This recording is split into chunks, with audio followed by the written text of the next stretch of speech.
तेव्हा एकीकडे अमरावतीच्या दर्यापूरमध्ये ही सगळी परिस्थिती उद्भवलेली असताना तिकडे सांगलीतील मंगल कार्यालयामध्ये आता चुलीवर स्वयंपाक तयार करायला सुरुवात झाली। सिलेंडरच्या तुटवड्यामुळे लग्न सोहळ्यासाठी ठरलेले मेन्यू गॅस ऐवजी चुलीवर तयार केले जात आहेत। जवळपास 1000 ते 1200 लोकांचं जेवण हे चुलीवरच केलं गेलं।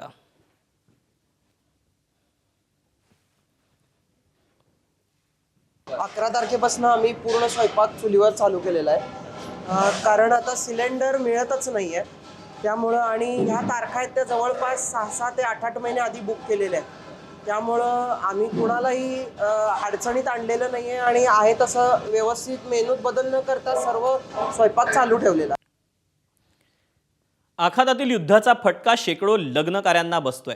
मार्च, एप्रिल आणि मे महिन्यामध्ये सर्वाधिक लग्नाच्या तारखा आहेत। लवकरात लवकर गॅसचा प्रश्न सुटला नाही तर जेवणाविना लग्न करण्याची वेळ वऱ्हाडी मंडळींवर येणार आहे। गेल्या 3 महिन्यांपासून मंगल कार्यालय आधीच बुक झाले आहेत। आता गॅसची टंचाई असल्यामुळे काही जणांनी लाकडी भट्ट्यांचा प्रयोग सुरू केला आहे। सध्या आम्ही डिझेल भट्टी आणि लाकडाची भट्टी आहे त्याच्यावर नियोजन चालू आहे, पण पूर्णपणे गॅस बंद झाल्यामुळं युद्धामुळं आम्हाला भरपूर खूप ताप होत आहे। आणि दुसरी गोष्ट अशी आहे की कमीत कमी सरकारने आम्हाला 10 सिलेंडर लागतात, तिथं 5 सिलेंडर मिळण्याची तरी व्यवस्था करावी। नाहीतर कसं आहे, आता मार्च, एप्रिल, मेमध्ये साधारण 15 ते 20 तिथी आहे ती, मग त्यांनासुद्धा भरपूर खूप ताप होणार आहे। महाराष्ट्रातील काही धार्मिक स्थळांना गॅस तुटवड्याचा फटका बसतोय। मात्र साताऱ्यातील सज्जनगडावर भक्तांना भोजन प्रसाद सेवेत कोणतीही अडचण येऊ नये यासाठी विशेष काळजी घेतली जाते।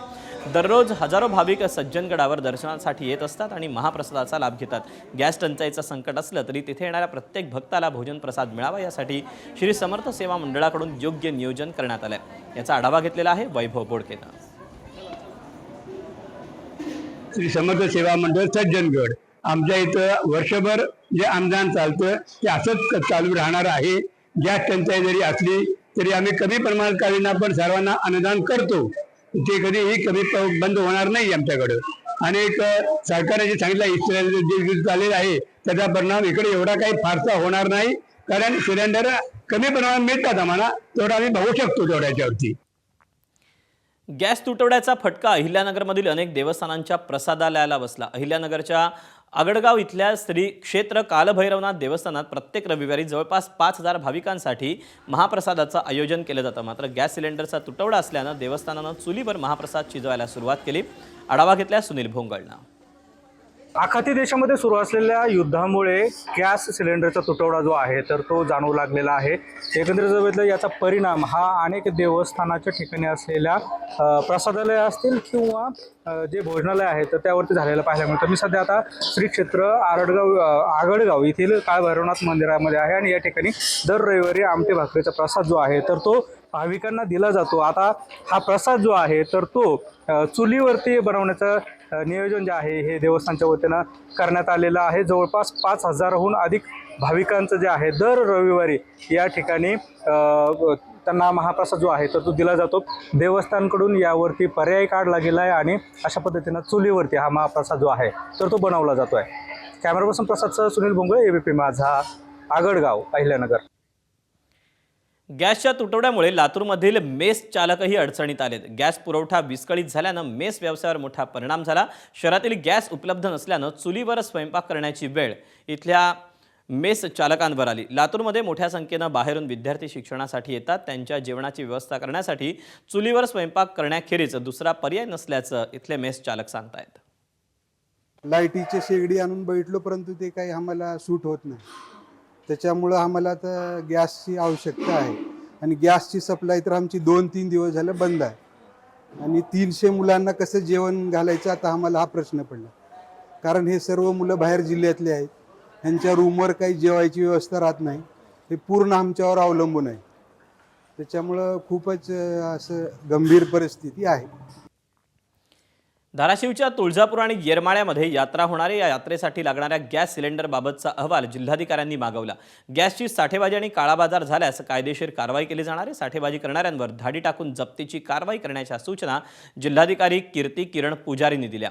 तसंच गॅसचा सुरळीत पुरवठा व्हावा यासाठी जिल्हाधिकाऱ्यांनी सर्व विभागांची बैठक घेऊन सूचनाही दिलेल्या आहेत।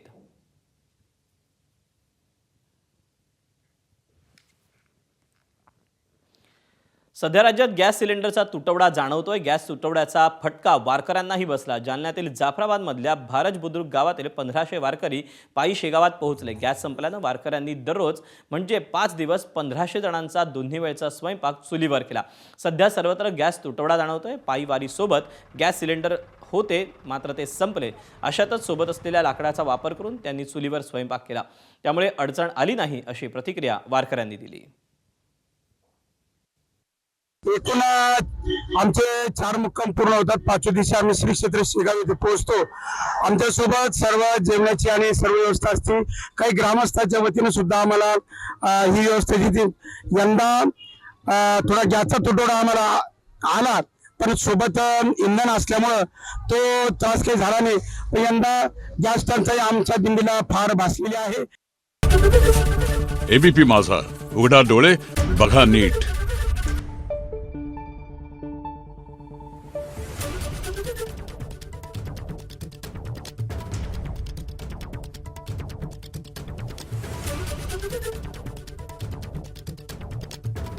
Thank you.